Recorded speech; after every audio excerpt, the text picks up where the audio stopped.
ఏంటండి అందరూ ఎక్కడికో బయలుదేరిపోయారు అనేసి అనుకుంటున్నారా? అవునండి, శనివాడలో జూడియో షాప్ అంటండి. ఏదో స్టూడియో లాగా జూడియో అంట. సరే ఒకసారి ఒక లుక్ వేసేద్దామని చెప్పేసి అందరం బయలుదేరామండి మా ఫ్రెండ్స్ అందరం కలిపి.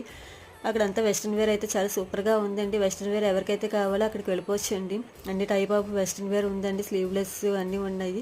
అండ్ అలాగే పిల్లలకి సంబంధించిన హెయిర్ బ్యాండ్స్, హెయిర్ క్లిప్స్, అలాగే ఫుట్వేర్, సాక్సెస్ అన్నీ ఉన్నాయండి. షవర్ జెల్స్, బాడీ వాష్లు అండ్ అలాగే మేకప్ కిట్స్ అన్నీ ఉన్నాయండి స్టూడియోలోని. నెక్స్ట్ మేము మ్యాథ్స్కి వచ్చామండి. మ్యాథ్స్కి వచ్చిన తర్వాత ఇక్కడ అంతా టెడ్డీ బేర్లు అన్నీ బాగానే ఉన్నాయండి. ఇక్కడ కూడా అలాగే షవర్ జెల్, పర్ఫ్యూమ్స్ అన్నీ ఉన్నాయండి. కిడ్స్ వేర్ కోసం వచ్చామండి మేము మ్యాథ్స్. కాకపోతే మాకు 15 ఇయర్స్ లోపు పిల్లలకైతే ఏమీ లేవు సరిగ్గాను. 10 ఇయర్స్ లోపు పిల్లలకైతే అన్నీ బాగున్నాయండి. Frocks, western wear, jeans, skirts అన్నీ. ఇప్పుడైతే షాప్ అంతా నాదే అన్నట్టుగా డ్యాన్స్ వేసేస్తుంది మా ఫ్రెండ్ వాళ్ళ అమ్మాయి అండి. ఓకే ఫ్రెండ్స్, ఇదేనండి మేము తీసుకున్న షాపింగ్ మాల్. ఇదేనండి. పెద్దగా ఏమి ఎక్కువ తీసుకోలేదు, ఏదో ఒకటి తీసుకోవాలి కదా అనేసి ఏదో తీసుకున్నాము.